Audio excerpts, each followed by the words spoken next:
Terima kasih saudara, Anda masih bersama kami di Detak Kepri Malang. 139 relawan rumah sakit khusus infeksi Pulau Galang akan terus memperjuangkan insentif uang lelah dan uang lauk pauk. Jika insentif tersebut dibayarkan, nantinya akan mereka gunakan sebagai modal usaha bersama keluarga.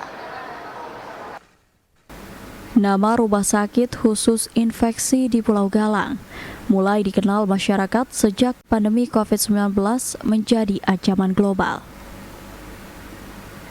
Rumah sakit yang biasa disebut masyarakat RSKI ini menjadi rumah sakit khusus pasien COVID-19 di Indonesia yang terletak di Pulau Galang, Kota Batam.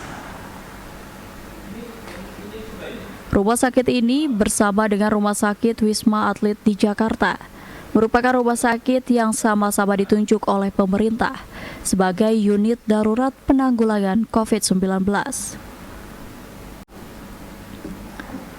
Sejak 12 April 2020 hingga 14 Februari 2021, rumah sakit ini telah melayani pasien COVID-19 dengan total 7.223 orang, baik yang terkonfirmasi positif ataupun yang masih suspek.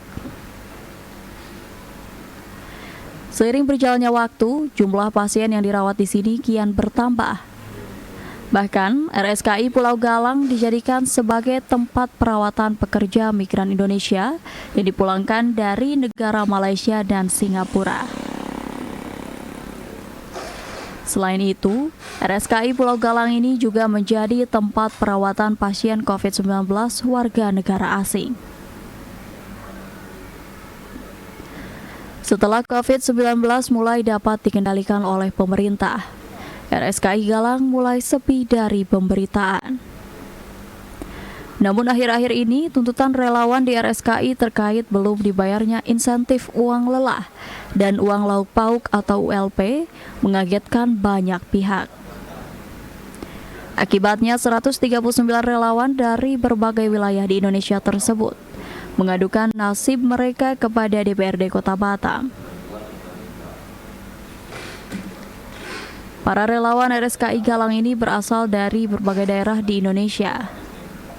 Mereka memiliki keahlian khusus yang dibutuhkan untuk membantu operasional RSKI Galang dalam menangani pasien COVID-19. Dengan pola perekrutan yang dilakukan saat itu, 139 relawan di RSKI Galang memiliki kemampuan sesuai bidang masing-masing. Adanya pandemi ini, dulu kan sebagian dari rekan-rekan ini kan dapat info. Ada yang membutuhkan relawan di RSKI.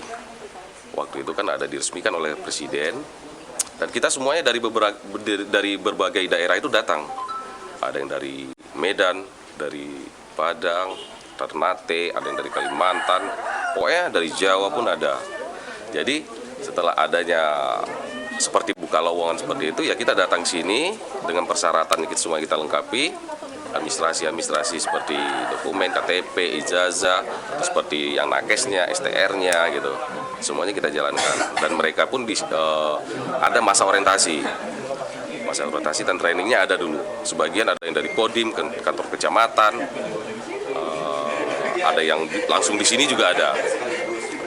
Dan di sini juga ada masyarakat tempatan, pemuda tempatan yang punya potensi untuk terjadi bagian ini, yang dari medisnya, ada yang analisnya, banyak juga sih dari pemuda tempatannya.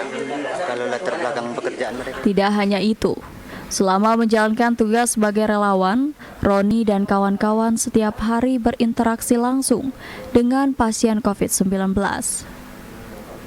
Mereka harus rela jauh dari keluarga, bahkan saat COVID-19 belum dapat dikendalikan oleh pemerintah. Mereka tidak diizinkan pulang tanpa alasan yang benar-benar penting. Kami dari sini itu mulai aktivitasnya itu tanggal 6 April 2020 sampai sekarang. Bang, selama tugas di sini, itu untuk pulang berapa kali? Kami ini terikat di sini gitu. Apalagi di saat-saat waktu ada pasien itu kami memang harus stay di sini. Kita di sini punya asrama, makanya kita itu diberikan makan itu ya 3 kali sehari. Jadi memang nggak ada pulang ke rumah? Pulang ke rumah itu nggak ada. Nggak ada sama sekali. Nah, mungkin ada hal-hal gitu kan, memang itu kita butuh perizinan, mungkin orang tua meninggal atau gimana kayak gitu. Yang sangat urgent. Yang paling urgent, benar-benar urgent, itu pun butuh pertimbangan yang benar-benar banyak, kita laporannya kemana-mana gitu. Dan harus dibuktikan. Nah, dan memang harus urgent itu apa? Misalnya orang tua timpa musibah, benar nggak itu ada klarifikasinya. Dengan segala konsekuensi sebagai relawan di rumah sakit yang secara khusus menangani pasien COVID-19. 139 relawan ini akan memperjuangkan hak-hak yang belum mereka terima. Bahkan mereka berjanji akan terus bertahan di RSKI meskipun rumah sakit ini dibubarkan. Harapan kami tetap, yang pertama intinya itu dicairkan. Nggak ada kata-kata lain selain dicairkan. Toh seandainya kami pun entah besok, lusa, atau kapan pun kami disuruh meninggalkan atau mengosongkan lokasi ini, sebelum uang hak-hak kami ini dilunasin, kami akan stay di sini. Dikutip dari portal berita Batam Now, juru bicara pemerintah untuk penanganan COVID-19 Wiku Adhisa Smito menjelaskan bahwa BPKP telah selesai mereview uang makan relawan RSKI Galang periode April sampai Juni 2022. Uang tersebut sudah ditransfer kepada TNI sebagai penanggung jawab RSKI Galang. Meski begitu, hingga kini belum ada kepastian pembayaran 3 bulan uang makan yang memang hak para relawan. Bahkan Wiku mengaku tidak tahu siapa yang bermain dan penyebab macetnya insentif uang lelah dan uang lauk pauk relawan RSKI tersebut. Tim Batam TV melaporkan.